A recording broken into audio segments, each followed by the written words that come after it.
사도행전 3장 17절부터 보시겠습니다. 사도행전 3장 17절. 이제 형제들아, 너희가 너희의 지도자들처럼 알지 못하여 그렇게 한 줄을 안다. 그러나 하나님께서는 모든 선지자들의 입을 통하여 그리스도가 고난을 받아야 할 것이라고 미리 말씀하신 것들을 이와 같이 이루셨다. 그러므로 회개하고 돌아서서 너희의 죄 씻음을 받아라. 그러면 유쾌하게 되는 때가 주님으로부터 이를 것이며 주께서 너희를 위하여 미리 정하신 그리스도 예수님을 보내실 것이다. 하나님께서 영원 전부터 자신의 거룩한 선지자들의 입을 통하여 말씀하신 대로 만물을 회복하실 때까지 하늘이 그분을 영접하여야, 마땅히 그분을 영접하여야 한다. 우선 21절까지 말씀 봉독해 드렸습니다. 지금 현재 우리가 공부하고 있는 내용은 성령께서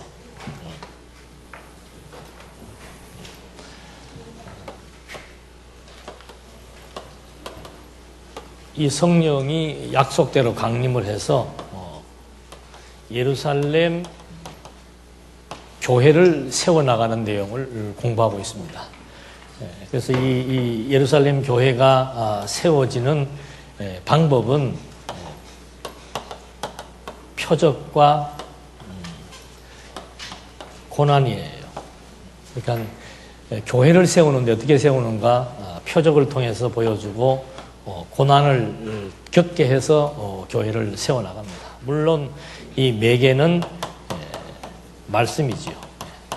말씀이 전파되는데 말씀과 더불어 표적을 시행하게 하고 고난을 겪게 해서 교회를 세운다. 그 이유는 뭔가? 이 표적과 고난이 이미 예수님께서 표적과 고난을 통해서 교회가 세워질 것을 언약을 한 것입니다. 그래서 성령이 온 것도 그리스도의 언약에 근거해서 성령이 오셨고, 이 오신 성령에 의해서 예루살렘 지역의 교회가 세워지는데 표적과 고난을 통해서 교회가 세워집니다. 왜 하필 표적과 고난을 통해서 세우시는가? 그것도 그리스도의 언약에 의해서 교회가 세워지게 하신 약속에 기초한 것입니다. 그래서 이 성경은 우리가 늘 알고 있는 대로 이미 아담은 오실 자의 표상이라고 그랬습니다. 하나님께서 아담에게 언약을 세우시고 그 언약을 둘째 아담 그리스도를 통해서 성취하십니다.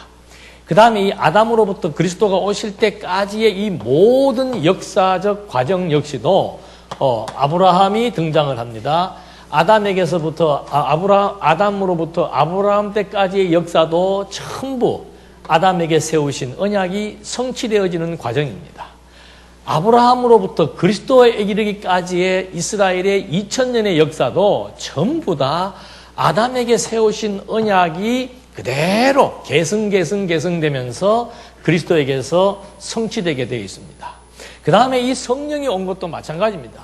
예수께서 부활 승천하시고 난 이후로부터는 성령께서 이분이 다시 오실 때까지 이 기간을 성령의 역사로 인해서 진행되게 되어 있습니다.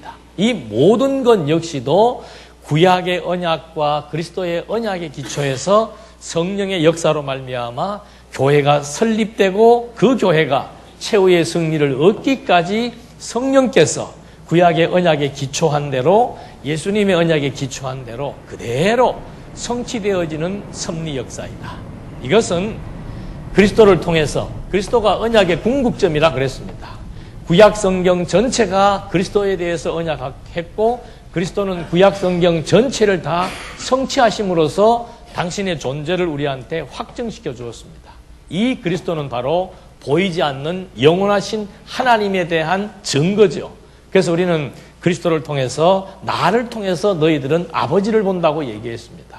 그러므로 예수가 그리스도라고 하는 사실은, 성령께서 예수를 그리스도로 증명하는 이유는 보이지 않는 하나님께서 창조로부터 종말에 이르기까지 이 전 역사를 하나님이 통치해 나가신다는 사실, 이걸 우리에게 하나하나 면밀하게 확정시켜 주는데 그 목적이 있는 거죠. 그래서 우리는 성경을 볼 때마다 뭐 사도행전을 보든 창세기를 보든 계시록을 보든 어디를 보든지 간에 기본적인 원리가 뭔가 모든 것이 하나님의 언약대로 이루어진다라고 하는 거. 그 언약대로 이루어진다라고 하는 의미 속에는 그러므로 하나님이 살아계신다는 사실이고 하나님이 창조로부터 종말에 이르기까지의 전 역사를 당신의 뜻과 능력으로 섭리해 나가신다는 것. 이것이 우리가 이제 주목해야 될 부분입니다. 그래서 여기에서 지금 교회를 세우시는데 표적을 통해서 교회를 세운다 그랬습니다. 그래서 지난 시간에 베드로가 안전뱅이 나면서부터 선천적 불구자죠. 나면서부터 안전뱅이 된 자를 일으킵니다. 그걸 일으키는 목적은 하나밖에 없습니다. 그래서 바로 안전뱅이를 일으키고 나서 사도들이 하는 말은 뭔가 하면은 우리를 주목해라 해서 일으켜놓고 나서는 그 다음에 내뱉는 말은 하나밖에 없습니다. 우리가 이 능력을 행한 것이 아니고 누구의 이름으로? 그리스도의 이름으로 네가 지금 일어난 것이다. 그러니까 안전뱅이 일으킨 이유가 바로 어디에 있는가? 성령께서 표적으로 성취하기 위한 사건이었는데 그 사건을 실행하신 목적은 바로 예수의 언약대로 이루어진 사건이므로 예수가 그리스도로 지금도 살아 존재하신다. 그걸 지금 확정시켜주기 위한 그런 맥락 속에서 이제 이런 그 사건이 발생을 했습니다. 그러니까 그 표적을 일으킨 그 내용에 대한 의미를 지금 17절로부터 설명을 지금 사도들이 하고 있는 거죠. 그래서 이렇게 지금 표적을 행한 이것은 바로 누구의 이름을 위해서 그리스도의 이름을 증거하기 위한 것인데 그 그리스도는 18절 그겁니다. 이 그리스도를 지금 이 당시에 율법사들, 지도자들이 처형했다는 거죠. 그래서 18절에 그러나 하나님께서는 모든 선지자들의 입을 통해서 그리스도가 고난을 받아야 할 것이라고 미리 말씀하신 것들을 이와 같이 이르셨다. 그러니까 우리가 뭐 다 아는 사실이에요. 예수님이 오셔서 1차적으로 하시는 일은 뭔가 하면은 전부 구약의 언약을 성취하는 겁니다. 그래서 그의 족보도 구약의 언약이고 그의 출생 장소, 잉태 방법, 피난 가는 거, 다시 피난 갔다가 어디로 돌아오는 거, 그리고 그의 모든 일거수일투족의 교훈, 그리고 행동, 또 죽음에서 부활하시고 승천하시는 모든 그리스도의 전생에는 오직 내가 온 것은 내 뜻을 이루기 위한 것이 아니고 아버지의 뜻을 이루기 위해서 왔노라고 말하고 있는 거죠. 그러니까 예수의 생애는 하나입니다. 하나로 딱 연결되는 거죠. 그의 생애는 오직 하나님의 언약을 성취하는 데 있다. 왜냐하면 언약하신 하나님이 여호와로 존재하신다는 사실을 그리스도를 통해서 확정하게 되어 있기 때문에 그 지금 안전뱅이를 일으킨 것도 그거예요. 그러니까 신약의 초대교회 사건의 모든 것들도 전부 그리스도의 언약과 연결되어 있고 그리스도는 구약과 연결되어 있고 구약의 언약은 하나님 여호와와 연결이 되어 있기 때문에 이것이 유기적으로 하나의 구조 속에서 하나의 목적을 위해서 존재한다는 거죠.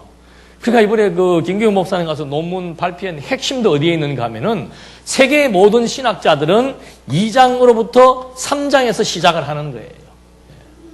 그러니까 창조했고 그 다음에 3장에서 타락했고 타락한 다음에 하나님께서 이 타락한 백성들을 구원하기 위한 구속의 언약을 했다. 이것은 모든 대부분의 신학자들이 가지고 있는 기본적인 원리다 이 말이죠. 그런데 이 사람들이 지금 뭐 500년이라고 그러잖아요. 칼빈 이후로부터 500년 동안 가지고 있는 신학적 원리는 타락한 이후로부터 하나님의 섭리가 시작된다라고 알고 있는데 아니 이게 장수는 많지 않아요.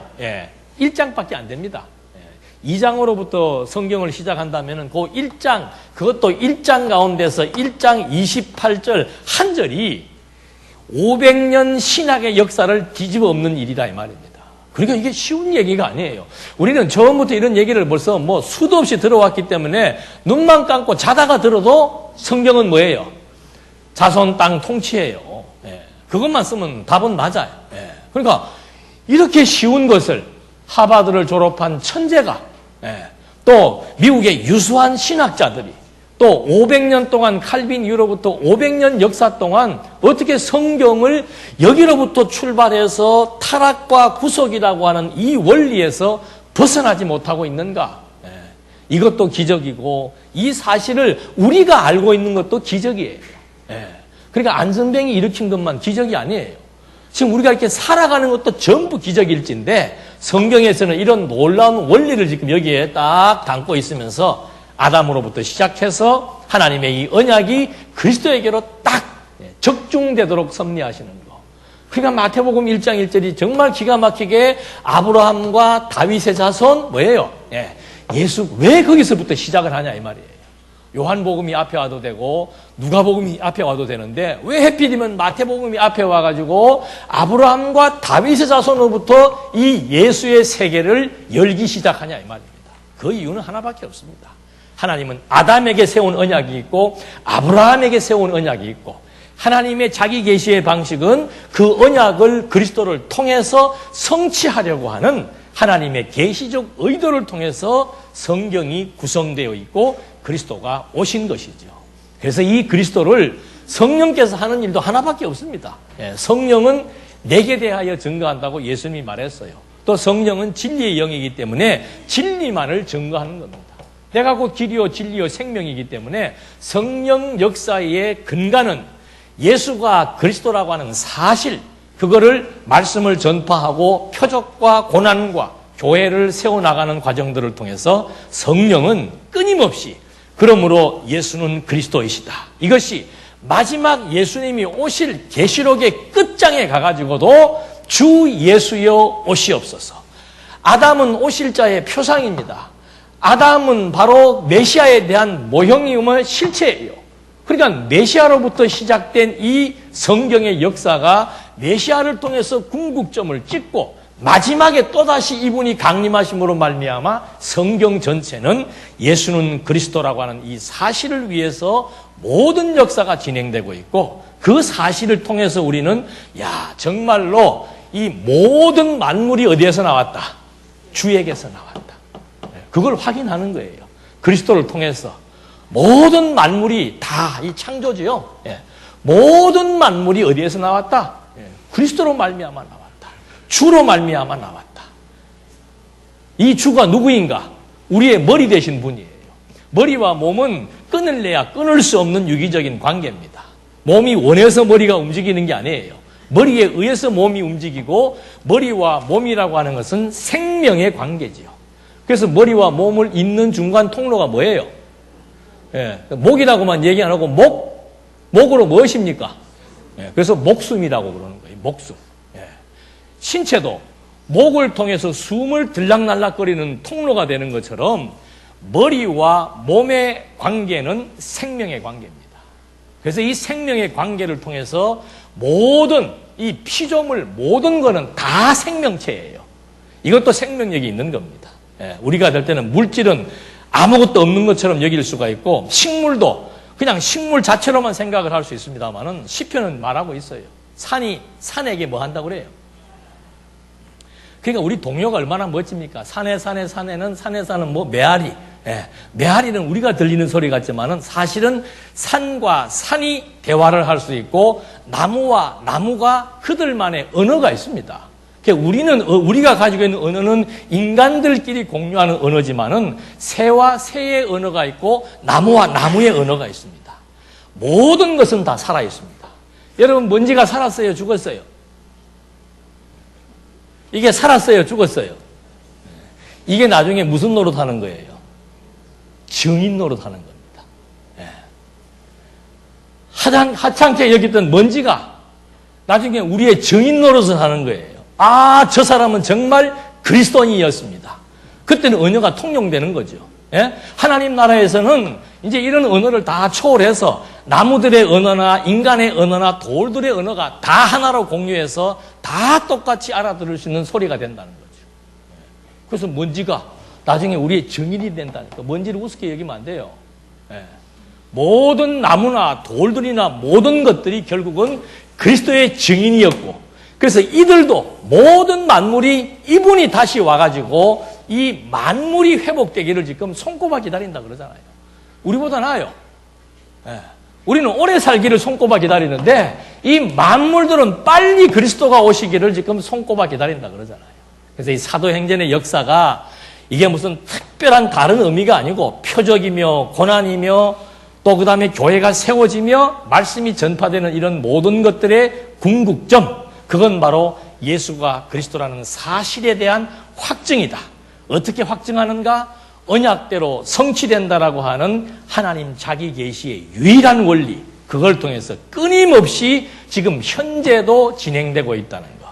이걸 통해서 우리는 다시금 정말로 하나님은 이런 분으로 살아 존재하신다는 것을 확인하게 돼 나가는 겁니다. 그래서 지금 안전뱅이를 일으키고 난 다음에 바로 예수가 고난받는 것, 이것도 이미 성경에 근거해서 이루어진 사실이니까, 그러므로 너희가 회개하고 돌아서서 너희의 죄 씻음을 받아라. 그러니까 너희들은 이 예수가 누구인지 몰라서 죽였다 이 말이에요. 백성들은. 그러니까 이제는 이 예수가 이미 하나님의 아들이시며 하나님의 존재를 확증시키기 위해서 이미 아담 때부터 선포된 분이었다. 이분을 너희들이 모르고 죽였으니까 이제는 지나간 과거는 괜찮다. 예수를 내 구주로 영접했다면은 이제는 너희들 과거의 잘못된 사상과 종교에서 돌이켜서 예수를 그리스도로 믿고 죄 씻음을 받으라고 공고해 주는 내용이 소개되고 있는 겁니다. 그러면서 그렇게 되면은 20절, 그러면 유쾌하게 되는 때가 주님으로부터 이를 것이며 주께서 너희를 위하여 미리 정하신 그리스도 예수님을 보내실 것이다. 하나님께서 영원 전부터 자신의 거룩한 선지자들의 입을 통하여 말씀하신 대로 만물을 회복하실 때까지 하늘이 마땅히 그분을 영접하여야 한다. 그러니까 방금 제가 드린 말씀에 대한 모든 내용들이 여기에 다 함축되어 있는 겁니다. 그러면서 22절 모세가 말하기를 주 너의 하나님께서 너희를 위하여 너희 형제들 가운데서 나 같은 선지자를 세울 것이니 그가 너희에게 말하는 것은 무엇이든지 다 들어라. 그 선지자의 말을 듣지 않는 자는 누구든지 백성 가운데서 멸망당할 것이다라고 하였고, 또 사무엘과 그 뒤를 이은 모든 선지자들도 그들이 말할 때마다 이 날들을 말하였다. 이 날들은 뭐예요? 아담도 오실 자의 표상이고 아브라함도 메시아를 약속한 것이고 모세도 자기와 같은 선지자가 올 것이라고 이미 모세가 예언을 했고 다윗도 다윗이 그리스도를 주라고 칭했고, 그러니까 구약 성경에서 나오는 중요한 인물들이 전부 예수가 그리스도로 오실 것을 약속했다 이 말입니다. 그리고 예수가 그리스도로 오셨으므로 이제 우리 모두에게는 유쾌한 일이 될 것이다. 그래서 복음이란 뭐예요? 복음이란. 복음은 기쁜 소식이에요. 예수가 그리스도로 확인되는 것이 왜 기쁜 소식입니까? 이렇게 묻으면 대답하기가 좀 힘들죠? 복음은 기쁜 소식이에요. 우리가 그리스도를 아는 것이 왜 기쁜 소식이 되냐 이 말입니다. 이건 만사와 만물의 근원과 이치를 터득할 수 있기 때문에 그런 거예요. 인간에게 가장 심오한 문제는 뭐예요? 죽느냐 사느냐, 그것이 문제예요. 죽느냐 사느냐, 그것 때문에 수도 없이 많은 철학자들이 고민을 하고 자살을 해보고 별아볼 짓을 다 해봐도 해결 안 되는 인간의 생존의 문제, 그게 그리스도를 통해서만 확인됩니다. 내가 누구인지가 오직 만물의 근원이신 그리스도를 통해서만 확인됩니다. 인간이 어떤 형식을 가지고 어떻게 사는 것이 그리스도를 통해서만 확인됩니다. 그래서 바울이 나타나는 것은 나타나지 않은 것으로 말미암았으니 피조 만물 모든 것들은 바로 그리스도의 생명의 기운을 힘입어서 살며 기동하며 있느니라. 인간의 가장 본질적인 문제가 예수가 그리스도라는 사실 앞에서 해결되기 시작을 합니다. 그리고 내가 누구인지를 알려면은 창조주 앞에 서야만 나라고 하는 존재를 확인할 수 있는 거죠. 그러니까 성경은 너무도 기가 막힌 게 모든 사람들의 궁금증은 창조예요. 창조.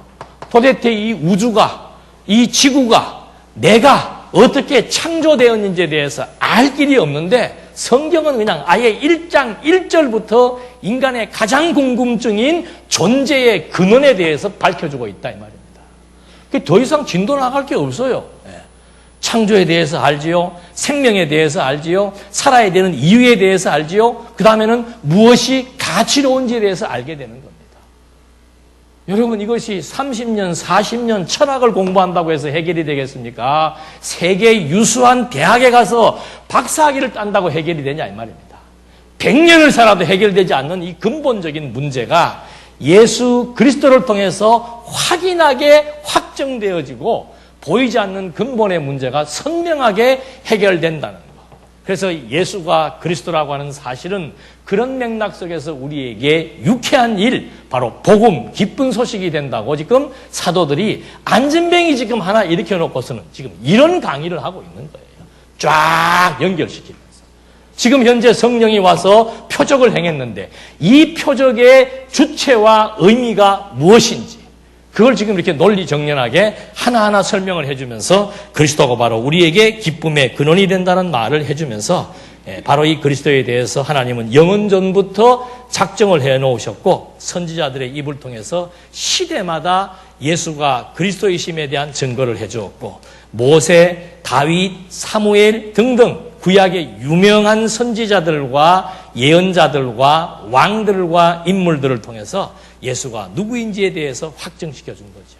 그러면서 23절 말씀에 너희는 기쁜 소식을 받은 너희들이에요. 이제 너희는 선지자들의 자손이요 하나님께서 너희 조상들과 더불어 세우신 언약의 자손들이다.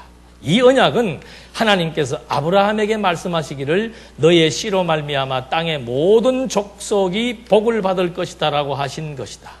하나님께서 먼저 자신의 종을 일으켜 세우셔서 너희에게 보내셨으니 이는 너희를 각각 악에서 돌아서게 하여 너희에게 복을 주시려는 것이다. 그러니까 방금 말씀드린 대로 이제 예수를 그리스도로 믿고 돌아선 그들, 너희에 대한 정체성을 밝혀주는 겁니다. 누구냐 이 말입니다. 예수를 믿게 된 나는 누구냐 이 말이죠. 예수를 믿기 이전의 나와 예수를 믿고 난 나는 완전히 다르다는 겁니다. 예수를 믿게 된 너희는 누구인가? 너희는 바로 너희의 혈통적 유전인자가 이미 아담 안에 있었는데 이게 지금 문제가 아니다 이 말입니다. 나라고 하는 존재는 이미 창세 전부터 누구 안에? 그리스도 안에 있었다는 것은 이제 내 생명의 원래 유전인자는 바로 그리스도의 유전인자를 가지고 있다 이 말이에요. 그리스도의 씨가 지금 내 속에 있었다는 겁니다. 혈통적으로는 아브라함의 씨를 얘기하고 아담의 씨를 얘기하지만 근본적으로 따지고 들어가니까는 나라고 하는 존재가 지금 예수를 믿고 변화된 나라고 하는 존재의 생명의 근원이 어디인가? 내 부모를 따라가서 보니까는 아담에게 있었는데 아담은 오실자의 표상으로서 바로 이 아담의 혈통적 관계가 신령한 그리스도를 통해서 주어질 그리스도의 지체요 생명이요 그리스도의 몸인 바로 교회라고 하는 사실을 지금 이 사도들이 증명을 해주고 있는 거죠. 그러니까 이 사도행전의 이 사도들이 지금 대단한 사람들이에요. 예. 어떻게 안전뱅이 하나 이렇게 해놓고서는 창세 전까지 거슬러 올라가고, 아담으로부터 시작해서 인간의 정체성이 무엇인지, 창조의 근원이 무엇인지, 우주의 근원이 무엇인지를 밝혀줌으로 말미암아 나의 자존감, 내 존재감. 현대인들의 이제 병들이 왜 드는 겁니까? 자기 자존감이 없어요. 그리고 뭐 어디 대중 속에 묻혀 있어 봐야 내가 뭐 이렇게 드러나거나 빛날 그게 아무것도 없어요. 그러니까 자꾸 혼자서 열등감이 들게 되고 점점 골방으로 숨어 들어가게 되고 혼자서 자기의 세계를 구축하게 되다 보니까는 정신세계가 망가질 수밖에 없단 말입니다. 여러분, 이 자신감이라고 하는 것은 다른 데서 나오는 게 아니에요. 세상 사람들이야 돈이나 명예나 권력을 지면은 거기에서 자신감이 생길 수 있지만 그건 다 한때입니다. 어떤 권력, 어떤 권세가도 한때예요. 대통령의 권세는 5년입니다. 임기가. 근데 그게 절대 권세인 줄 알고 그게 영원한 권세인 줄 알고 사는 것이 참 안타까운 일이지요. 이 세상의 모든 권세, 이 세상의 모든 명예, 이 세상의 모든 가치는 순간에 불과한 거예요. 그래서 하나님의 백성들은 영혼을 사모하며 산다 이 말입니다. 순간에 목숨을 거는 것이 아니고 영혼을 사모하며 사는 거예요. 그래서 순간적인 현재의 고난은 장차 나타날 영원한 영광과 비교를 할 수 없기 때문에 이제 사도들도 마찬가지고 현대 그리스도인들의 삶도 마찬가지예요. 고난 가운데서 우리가 위축되지 않고 고난 가운데서도 당당할 수 있고 죽음의 위기 앞에서도 비굴하지 않을 수 있는 이유가 어디에 있는가? 바로 하나님으로 더불어 주어진 그리스도의 생명의 씨앗이 내 속에 지금 존재하고 있고 나라고 하는 존재의 정체성이 바로 그리스도의 생명과 직결되어 있는 그리스도의 지체라고 하는 이 사실. 이거는 김씨도 아니요, 박씨도 아니요, 이씨가 아니에요. 그래서 성경은 자꾸 씨 얘기를 하는 거예요. 김해 김씨가 어떻다, 밀양 박씨가 어떻다, 무슨 전주 이씨가 어떻다, 누가 왕손이다, 다 쓰잘데없는 얘기예요. 따지고 올라가면은 씨는 누구 씨예요? 아씨라니까, 아씨. 인류의 조상 하나예요, 하나. 여자도 어디에서 나왔어요? 아담에서 아씨한테나 다 아씨라니까. 그게 역사적으로 파생이 되면서 뭐 이렇게 가지가 쳐서 지리적으로 문화적으로 달라져서 그럴 뿐이지 근본은 하나예요. 왜 인류의 근본을 하나로 만들었는가? 실령적인 실체적인 인간의 근본이 하나라고 하는 사실을 지금 계시해 주는 것과 같다 이 말입니다. 그래서 우리를 갖다가 한 지체라고 그러잖아요. 말만 한 지체가 아니에요. 우리 혈통이 한 혈통이라니까. 육신적인 혈통도 아담의 혈통이지만 신령적인 혈통도 한 혈통이에요. 그러니까 찬송 부를 때도 우리가 한 피바다 뭐예요? 피가 다른 건지 몸이 다른 건지 그 내 정체성을 정확히 몰라서 그런 건지 뭐가 잘못돼서 그런지 모르지만은 우리들한테는 그 개념이 지금 잘 안 들어온다 이 말입니다. 한 피바다 한 몸 이런 그 피는 육신적인 A형, B형이 아니고 이게 신령한 그리스도의 피라고 하는 사실을 성경이 우리에게 정확하게 확증시켜주고 있음에도 불구하고 우리는 그래도 B형이 좋고 O형이 좋고 김씨가 좋고 이씨가 좋다 이 말입니다. 그래서 이게 무너지지 않으면 무너지기 힘든 얘기죠. 이게 무너지지 않는다면 그만큼 이 함께라고 하는 의미에 대한 중요성도 상실하게 되고 그 함께가 우리끼리의 함께가 아니고 바로 생명의 근원 대신 그리스도와 함께한다는 이 사실에 대한 가치 상실이 우리들로 하여금 현실에서 힘들게 만들어 나가는 거예요. 아니 이 땅에서 가장 중요한 관계가 무슨 관계입니까? 혈육적 관계예요. 이 관계 빼면은 가장 중요한 관계는 혈육적 관계예요.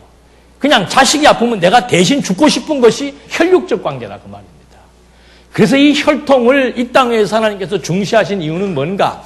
이 혈통이 참 혈통이고 이 혈통이 진짜 소중한 인간의 정체성을 밝혀주는 혈통이라고 하는 사실, 그걸 지금 각인시켜 주어서 그래야 내가 누구다? 그리스도인이라고 하는 여기에 온갖 자존감이 서는 거라 그 말입니다. 그러니까 바울이 그러잖아요. 성도라 부르심을 입은 자들에게. 별 이름도 아니에요. 우리 다 뭐예요? 다 똑같이. 그래서 별로 그렇게 가치가 부여 안 되나요? 나도 성도고 너도 성도고 아이고 우리는 막 그냥 그 성도가 그 성도지. 근데 바울은 그러지 않아요. 성도라 부르심을 입은 그 성도라고 하는 말의 의미, 내가 그리스도인이라고 하는 그 그리스도인이라고 하는 나의 정체성에 대한 가치. 그러니까 나중에 예수님도 너희들은 누구의 증인이 되라? 그리스도의 뭐예요? 증인이 되라. 증인은 뭐라 그랬습니까? 죽는 거예요. 법정에서 그냥 서는 그런 증인의 차원이 아니고 성경에서 말하는 증인은 그리스도인은 바로 뭔가? 그리스도를 위해서 죽는 거예요. 어떻게 그리스도를 위해서 죽을 수 있냐 말입니다. 어떻게 내 생명이 그리스도를 위해서 죽을 수 있냐 이 말이죠. 그 납득이 갑니까? 근데 이 사람들은 그러는 거예요. 사도들이 하나같이 전부 그리스도의 증인으로 전부 순교했습니다. 끔찍한 장면으로 다 순교를 한 거예요. 요즘 같으면 저주받았다고 그럴 거예요. 아마. 사도가 죽는 꼴이 저렇게 죽었다고. 죽는 방식이 중요한 게 아니고 무엇을 위하여 죽었느냐가 중요한 거예요. 그러니까 우리가 관심 가질 것은 뭔가 하면 저는 처음부터 이게 참 궁금했었어요. 도대체 왜 바울이나 베드로나 많은 사람들이 언제는 저 사람이 예수의 제자라고 했을 때 다 도망가더니 언제는 죽는 줄 알면서도 그리스도의 증인을 자처한다 이 말입니다. 그래서 결국 죽더라 이 말이지요. 왜 그랬을까요? 한번 각자 한번 다음 주일날 백지에다가 한번 써서 연구소에다 제출을 해 주십시오. 왜 그랬을까? 이 시대의 이슈는 뭡니까? 이 시대 복음의 이슈는 뭐예요?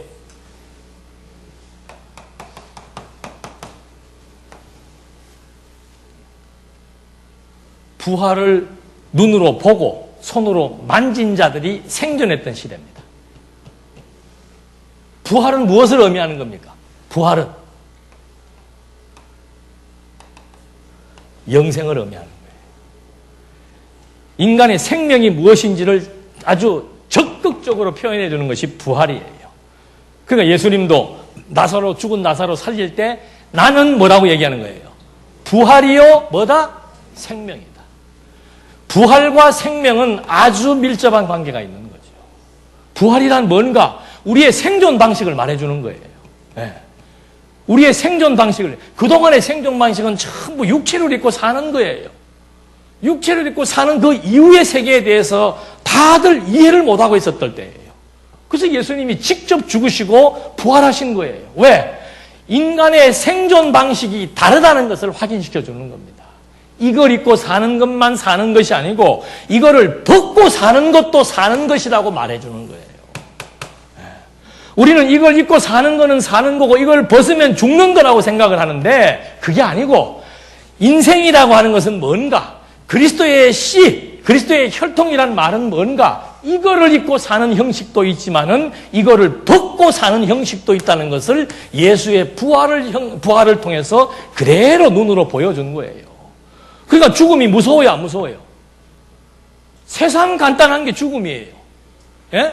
세상 간단한 게 죽음이라니 한순간만 견디면 되는 거예요. 여러분 죽는 게 무슨 오랫동안 걸리고 우리가 보니까 그 아픈 사람들을 보고 사형을 당하는 사람들을 보고 이렇게 죽는 장면을 영화에서 보게 되면 죽는 사람이 얼마나 고통스러울까. 0.00001초 차이에 숨이 먹고 떠나고 하는 걸로 끝나는 거예요.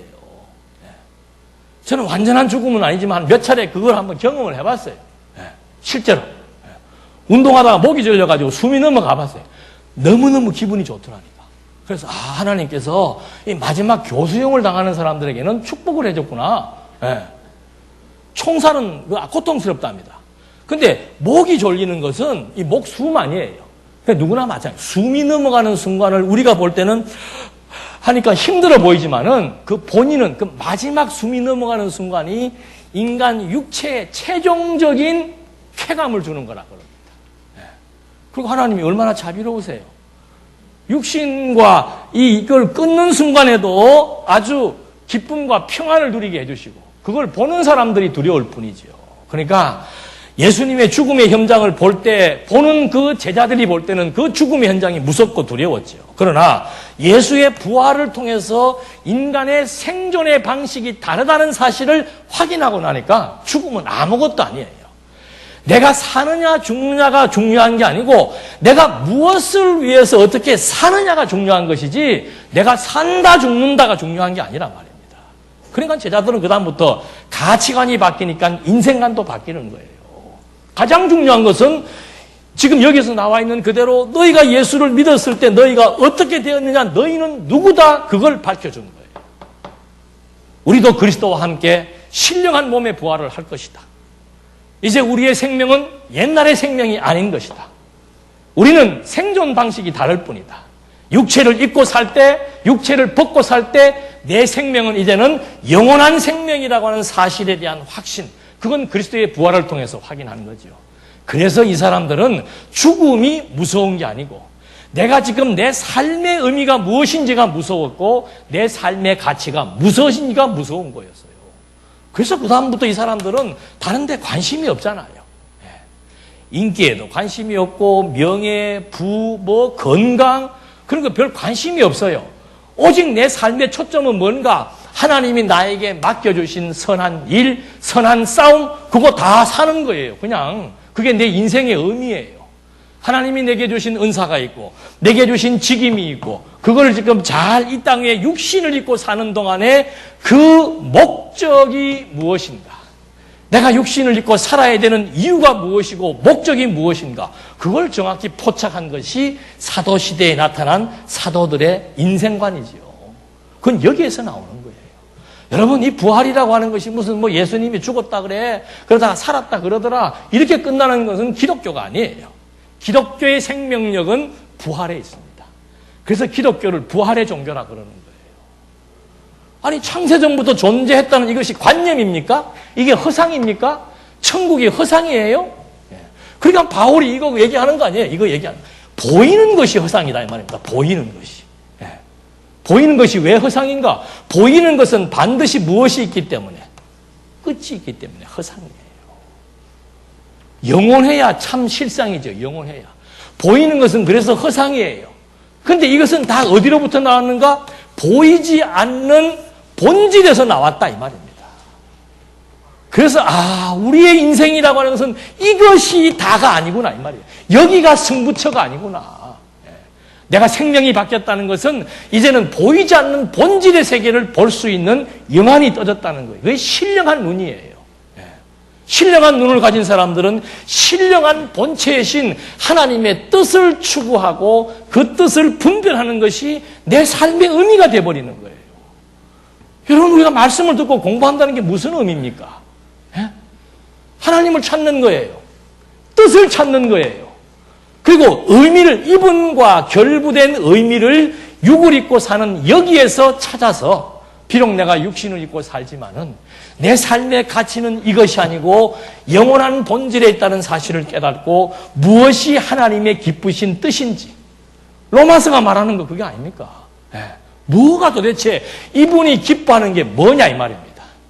이분이 싫어하시는 게 뭐고 그 분별하는 그게 영적 예배예요. 우리는 하나님이 이것도 좋아하고 저것도 좋아하는 줄 알아요.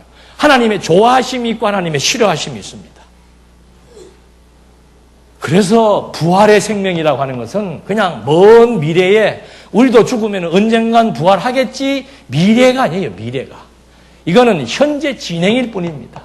내 생명은 그리스도로 말미암아 거듭나고 중생한 내 생명은 이제는 이 속에 있는 거예요. 이 속에 보이는 세계에 있지만 이 보이는 세계는 보이지 않는 본질에 의해서 존재하기 때문에 내 생명이라고 하는 것은 육신을 입었든 벗었든 상관없이 영원히 존재한다 이 말이죠.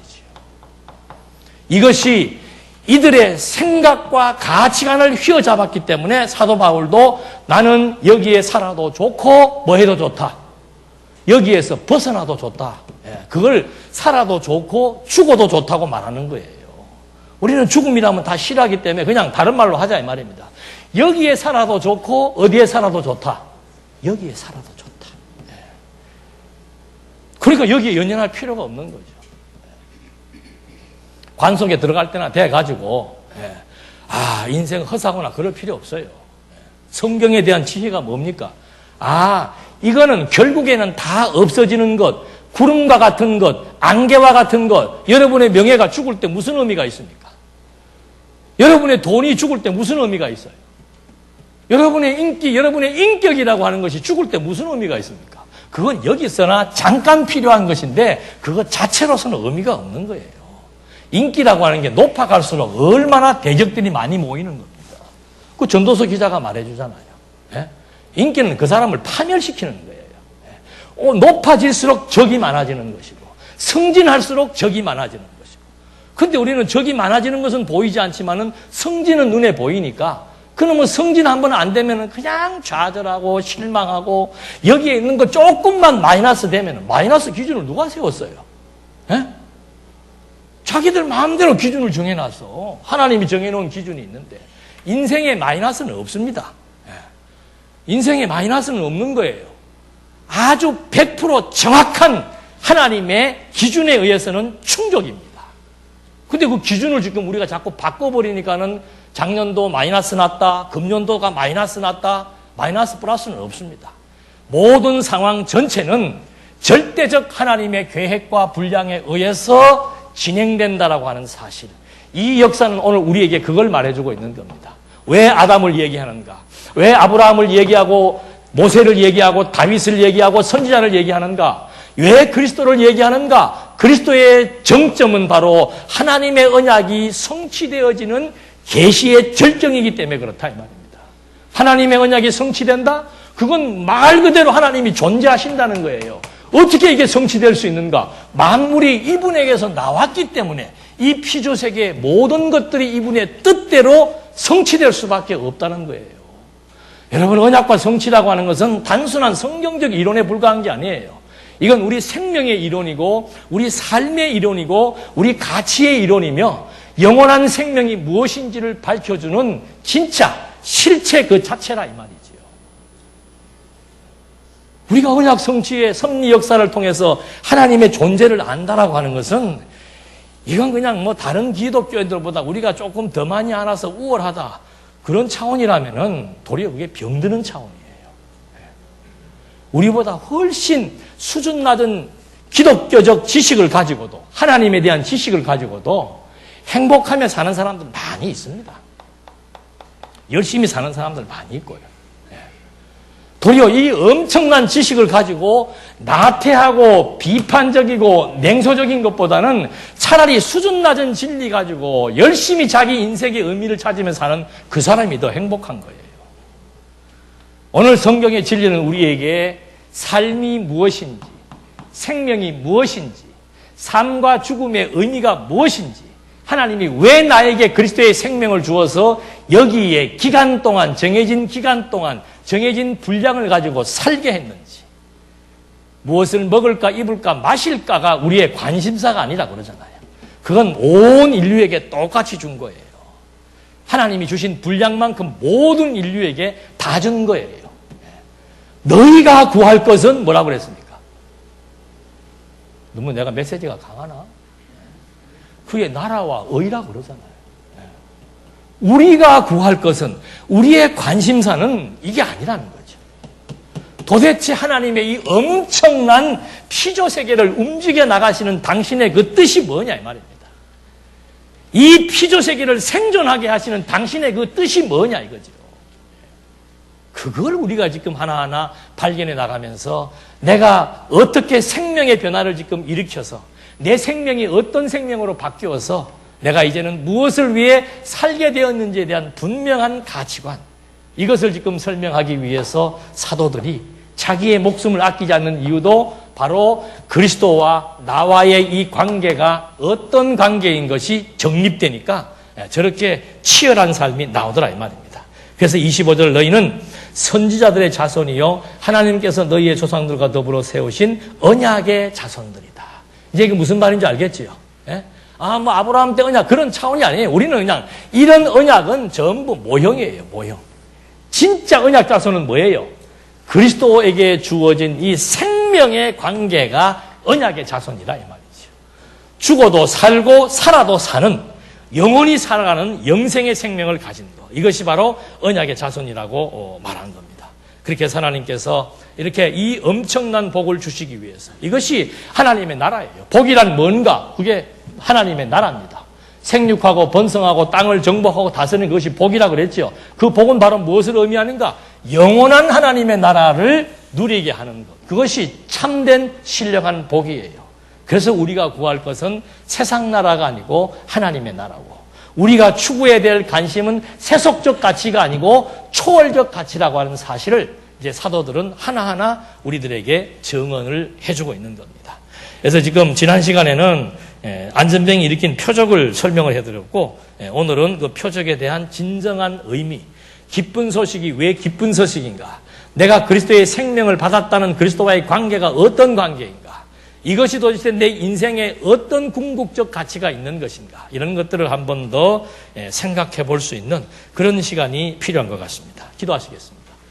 은혜와 사랑이 풍성하신 하나님 아버지, 예수를 그리스도로 믿는다는 것은 단순한 이론이 아닐진데, 예수가 그리스도라는 사실을 믿는 이것이 단순한 우리의 신념적 가치가 아닐진데, 하나님 저희들에게 이 생명의 관계가 무엇인지를 정확하게 인지하게 해주시고, 하나님의 존재와 하나님의 섭리의 의도가 무엇인지를 또 한 번 확인시켜 주어서 창조로부터 종말에 이르기까지 전 만사의 역사가 하나님의 뜻이며 모든 피조 만물의 존재 이유가 하나님의 영광을 드러내심에 있다는 사실 앞에 우리도 그 영광을 보게 하시고 우리도 그 영광을 찬송하게 하시고 우리도 그 뜻에 부합되는 우리의 인생관이 설정되어서 주어진 시간 의미 있게 살아갈 수 있도록 인도해 주시옵소서.